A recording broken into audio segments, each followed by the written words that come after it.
are 6 things that you need to know for the 2024 fantasy football season. As always, give us a like and subscribe. We put out content all year long, and hopefully a little bit different content than other fantasy channels out there. And this video is geared a little bit more towards redraft football, but I think it still could be useful for you dynasty players as well. So don't leave if you're just a dynasty player. I think there's some information in here that can help you as well. And quick PSA before we get into it, we have a Discord. The link is in the description of this video. Join our Discord. We'll answer whatever questions you have if you do join. Start, sit, trade, redraft, dynasty, whatever. You know, my favorite ice cream flavor, whatever. I don't care. And hopefully if we get enough people in there, we can start some listener leagues, both redraft and dynasty. So in today's video, again, we're looking at 6 things that I think are essential for you to know heading into the 2024 season. Most of these are based around either negative perceptions that we have as a fantasy community of a player's 2023 season that I think are kind of wrong, or maybe some overreactions heading into the 2024 season. And we're actually starting off talking about Mr. Kyren Williams. ADP, as you can see there, as of right now, June 26th, ADP is at 20th overall, RB7. So he's still going, mid to late or early, even early second round, and he's still being drafted as the top 7 running back. But this is in regards to a lot of chatter out there about Blake Corum. And Blake Corum significantly eating into Kyren Williams' production or fantasy value. And people are afraid of it. And I understand why. It is a little bit worrisome. The Rams drafting Blake Corum, who a lot of people really liked in this draft class, maybe had him as like a top 3, maybe even as their number 1 guy, Blake Corum. But what I did here is I actually went back and looked, and I'm going to share a document here with you. I went back and looked since 2010. I looked at every single running back that was drafted in round 1, round 2, or round 3. So either a day 1 or day 2 pick, round 1, 2, or 3, to a team that already had an established starter there, as you can see by the list of guys here. Now, surprisingly, maybe not surprisingly, but since 2010, there's only been 18 instances of this. Again, of a running back who had either round 1, round 2, or round 3 draft capital being drafted to a team with an established starter. You can see the names of the established starters there. Adrian Peterson, Steven Jackson, Marshawn Lynch, Aaron Jones, Derrick Henry. We've even had a couple, 4 last year, and Zach Charbonnet, Kendre Miller, Derrick Henry again, and Travis Etienne. And as you can see here, those rookie running backs, almost none of them did anything their rookie year didn't really take much away from that established starter, right? Only 8 of the 18 had over 100 touches, and only 2 had over 150 touches. And just for reference, 100 touches in a 17-game season or even a 16-game season is less than 6.5 touches a game. That's not going to take away from Kyren Williams or whatever running back we want to talk about. And again, only 2 of them had over 150 touches. Even 150 touches, if we're talking about a player getting, Blake Corum potentially getting 150 touches, that's still less than 9 touches a game.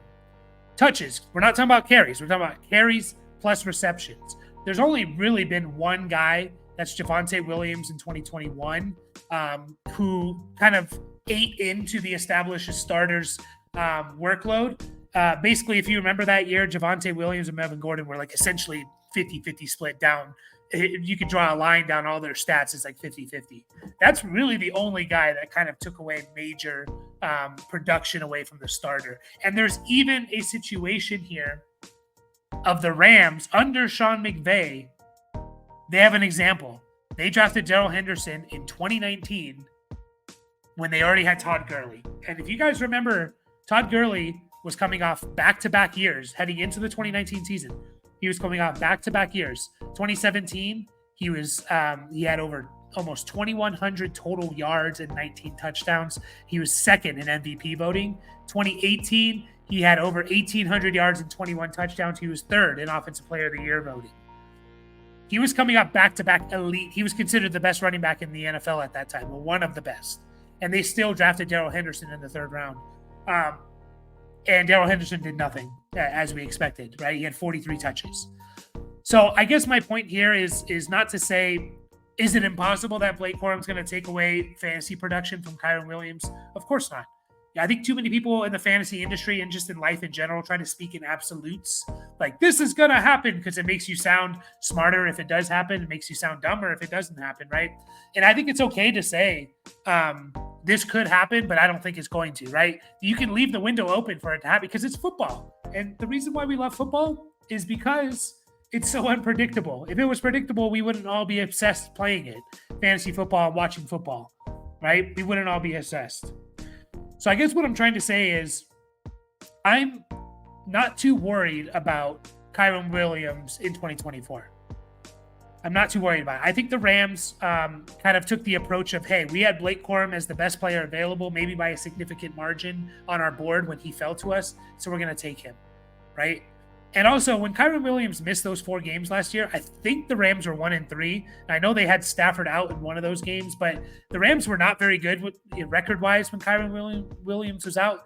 Also because they weren't running the ball that well. I think one game they ran it well with Henderson and Freeman, but other than that, it just wasn't really – the run game wasn't really helping them.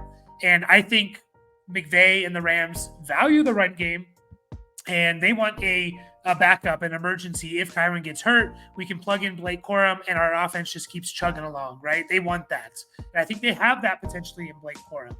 So I'm still fine with Kyren Williams as an early second-round pick. Again, his ADP is not being affected too much. He's still the RB7, ADP 20th overall. I do think this could drop a little bit if we see Blake Corum look good in preseason and things like that. I'm still fine with Kyren Williams. I think we're slightly overreacting about Blake Corum's what his impact in year 1 in 2024. And another thing, guys, is we're not talking. I think a lot of people are worried about Dameon Pierce and him getting replaced and being a 4th round pick, and Kyren Williams, he's going to get replaced because he's a 5th round pick and things like that. Kyren Williams was amazing last year. It's not like he was just like a good running back because of volume. The dude was awesome. He had like 1,150 yards in 12 games. If you stat that out, he was on pace for I actually wrote it down here. Kyren Williams, he was on pace for over 1,600 rushing yards, 46 catches, another 300 yards receiving, and 21 touchdowns. And all the advanced metrics loved him. So again, a little bit long-winded, but I think Kyren Williams is going to be fine this year for fantasy football, and I would be comfortable drafting him in the early to mid-second round. Next is Cooper Kupp. Another Ram. I didn't even plan that, to be honest. Cooper Kupp, ADP 36, going as the wide receiver 21. Obviously, he's fallen a bit from where he was after his monster Triple Crown year. What was that, 2022 or 2021? I can't remember. 2021, I believe. Injuries are playing into this. He's been injured the last 2 seasons, so it was 2021. He's been injured. He was injured in 2022, injured in 2023, and Puka Nacua rising to potentially be the number 1 guy for the Rams. Is another reason why Cooper Kupp's falling, and his age. All those things added together. And the perception is that Cooper Kupp had a bad 2023 season, because when you go to Fantasy Pros and you look at 2023 and you look at Cooper Kupp and you say Cooper Kupp was wide receiver 41 and he averaged 11.2 points per game, which is good for wide receiver 27. So he wasn't even a wide receiver 2 last year.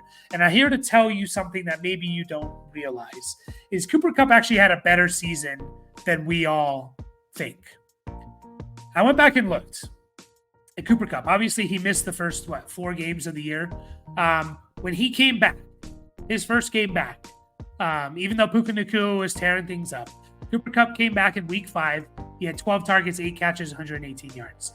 Actually, his first 5 weeks of the season, weeks 5 through 9, the first 5 games that he played, weeks 5 through 9, Cooper Kupp was actually pretty good.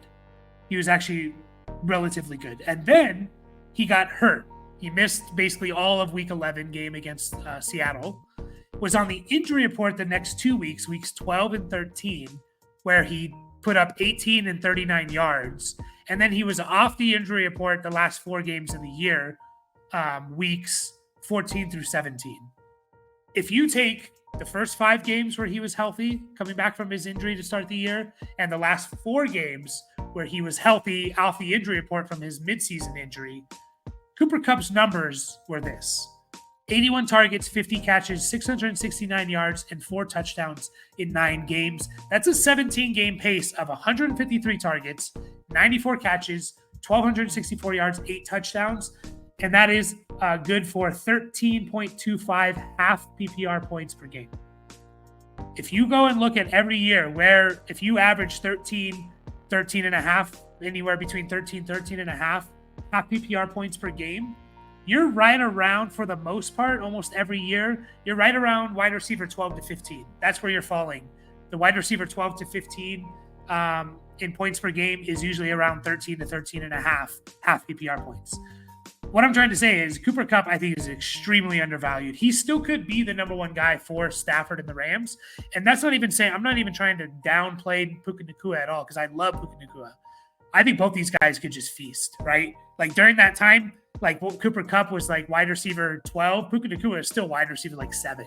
He was still awesome. It wasn't like Kupp was dominating and Nacua was doing nothing. So I just think he's a good value. I think he's a guy that could be a top 15, still has top 5 potential wide receiver overall potential. I said potential twice there with Matthew Stafford. And, you know, you're getting him at a discount, potentially in the 4th round, which I love that value. Another thing you need to know here is about Derrick Henry. ADP 31st overall, going as the RB10. So he's like a 3rd round pick in this year's draft. And I think Derrick Henry is going to have a huge season. Like, he's going to be limited a little bit by his upside because he doesn't catch the ball. Like, I don't think he can get to top 3 running back potential unless someone gets hurt. But I think he's almost guaranteed to be a top 10 running back, probably like a top 7 running back if he stays healthy. Derrick Henry's numbers, and something I wanted to point out, Derrick Henry's numbers last year by the way, just overall, before I get into these specific numbers, overall last year, Derrick Henry was the RB8 overall in half PPR. I think that would surprise a lot of people. And he was the RB15 in points per game. Like, he was still a top 15 guy. Now, I know he's being drafted as like a top 10 guy, and I think he can get there because he's on the Ravens. In games last year, Derrick Henry and the Titans, in games last year where the Titans either won or they lost a close game. So the game was close or they won the game. Derrick Henry averaged 16.85 half PPR points per game. 16.85.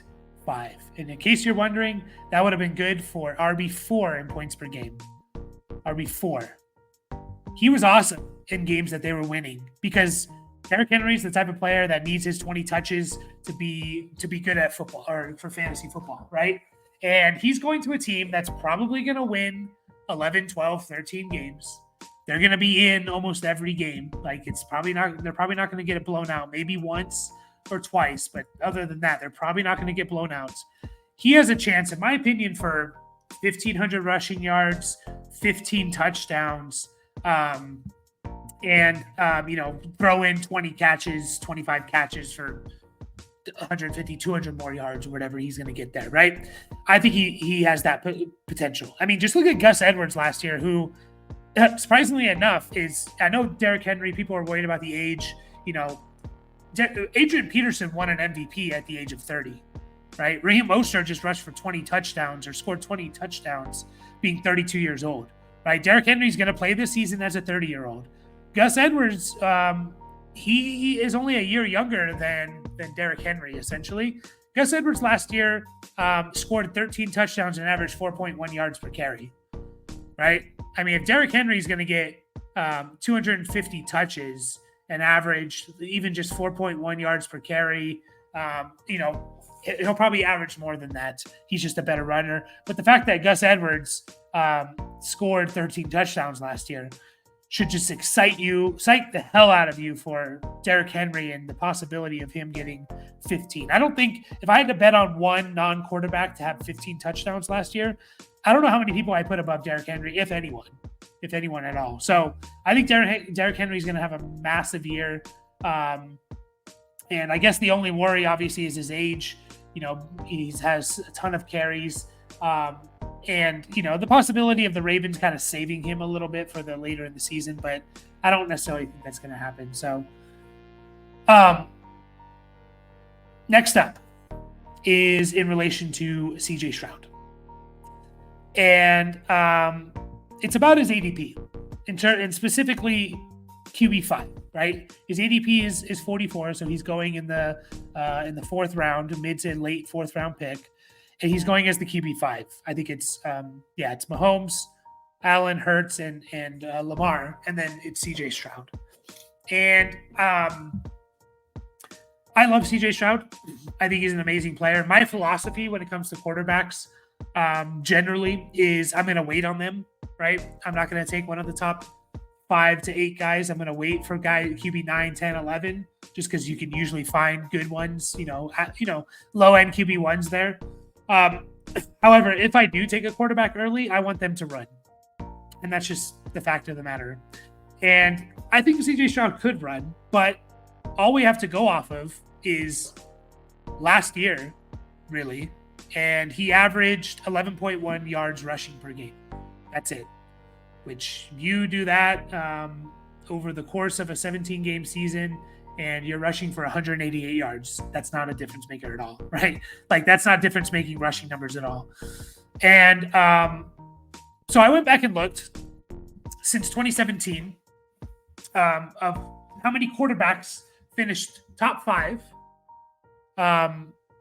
in points per game, rushing less than 15 yards per game.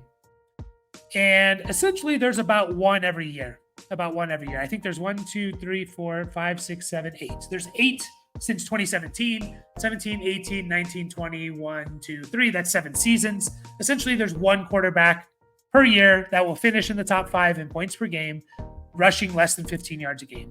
Dak and Jordan Love did it last year. Brady in 2021, Aaron Rodgers in 2020, Matt Ryan in 2018, Big Ben in 2018, Andrew Luck in 2018, surprisingly, didn't rush for that many yards, and then Tom Brady again in 2017. Now, taking that even further, because I know a lot of people are going to say, well, good, one per year, it's CJ Stroud this year. And there's a good chance you're right. But then I went back and looked at how many of those quarterbacks averaged 22 points or more per game. Because to me, the 22, once you start getting to the 22, 23 points per game and 4 point per passing touchdown, that's when you start becoming a difference maker at the position. Because if you average 21 points a game, right? If you average 21 points a game, I can find a Kirk Cousins in round 10 or 11 who's going to average 19 points per game, right? And so there's only a 2-point difference there. I'll take Kirk Cousins in round 10 giving me 19 points per game versus CJ Stroud in round 4 giving me 21 points per game, right? The difference there in points per game is not enough for me to take him 6 rounds earlier when I can draft a stud running back or wide receiver. Yeah, but once you start getting to that 22, 23, 24, 25, you start getting above 22 and 23 points per game, that's when you start to become a difference maker. Because now you're talking about, 23 points versus 19 points, right? Now 4 points per game. Go back and look at your fantasy season. There's probably a handful of games every year that you lose by 4 points. It's going to make a difference, right? That's when you start to become a difference maker. Only 3 of those 8 quarterbacks that I mentioned averaged more than 22 points per game. So again, 8 quarterbacks since 2017, so about 1 per year. 8 quarterbacks since 2017 are in the top 5 in points per game at the quarter, finished in the top 5 points per game for QBs, averaging less than 15 yards rushing per game. But only 3 of them have averaged more than 22 points per game. Only 3. That was Brady in 2021, Aaron Rodgers, MVP season in 2020, Matt Ryan, MVP season in 2018. That's it. And the highest out of all those was Rodgers. He was the only one to average over 23 points per game. I think he had 24 point something. So my point is here with CJ Stroud, and I love him. I think he's a great player. I just think we're drafting him at his peak. I think his peak is probably QB5. Now, if guys get hurt, or he has an MVP-like season, which maybe he will, he could be better for sure. But I think there's a good chance we're drafting him at his peak. And I tend to not draft players at their price. I want to get bargains. not at their price. So just something to keep in mind. I'm not going to hate anyone that wants to take CJ Stroud as their QB1 because the dude's awesome. And now he has weapons galore, right? So just some notes to play with there. Two more things to talk about here. Amari Cooper. This one's related to Amari Cooper. You can see his ADP here. He's going 49th overall, so just at the beginning of the 5th round as wide receiver 24. So he's basically, people are drafting him as a low-end wide receiver too.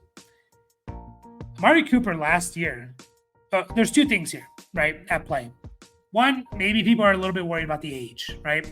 I'm not too worried about the age. There's plenty of wide receivers who have put up really good seasons as 30-year-olds. Amari Cooper, happy belated birthday, just turned 30 9 days ago. So he's playing this season as he's going to be 30 years old this entire season. Plenty of wide receivers that have put up elite seasons as a 30-year-old, right? It's when you start getting to 31, 32 where it's super alarming, right?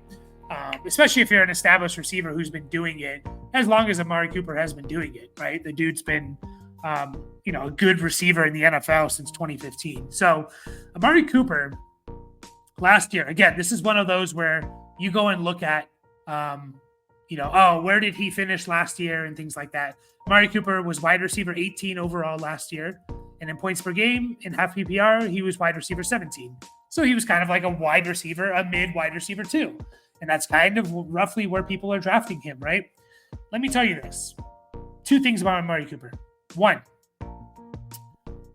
if you remove the games where he played with non-competent quarterbacks, and I'm talking about 3 games with Dorian Thompson-Robinson, I think 2 games of PJ Walker and 1 game of, I forgot the freaking guy's name now.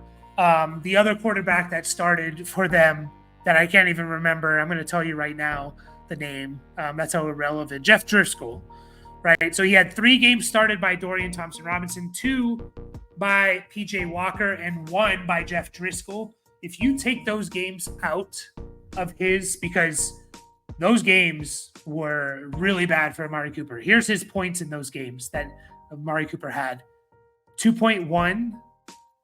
Am I looking at? Yeah, okay. Amari Cooper was 2.1, it looks like. 12.8, 5.4, 2.6, and 4.9, I believe. If you take those games out, right? You take those games out and you look at the games that he either played with Deshaun Watson for almost the entire game or Joe Flacco, Amari Cooper averaged 17 half PPR points per game. 17 half PPR points per game. Do you know who did better than that last year? 17 half PPR points per game? Keenan Allen, CeeDee Lamb, and Tyreek Hill. That's it. He was tied, Amon-Ra St. Brown, 17 points per game. He did better than Justin Jefferson on a per game basis. Better than Nico Collins. Better than Puka Nacua. Better than Mike Evans. Better than any receiver in the NFL last year except for Tyreek Hill, CeeDee Lamb, and Keenan Allen. 17 points per game. Now, the other thing that people are going to be worried about is Deshaun Watson. Deshaun Watson, he sucks. And yeah, he has sucked with Cleveland. Here's Amari Cooper's games with Deshaun Watson over the last 2 seasons. There's been 11 games that Amari Cooper and Deshaun Watson have played together, almost the entire game, right? 11 games. Amari Cooper was on pace in those 11 games, Amari Cooper had 78 targets, 49 catches, 850 yards, and 4 touchdowns. You stat that out over 17 games.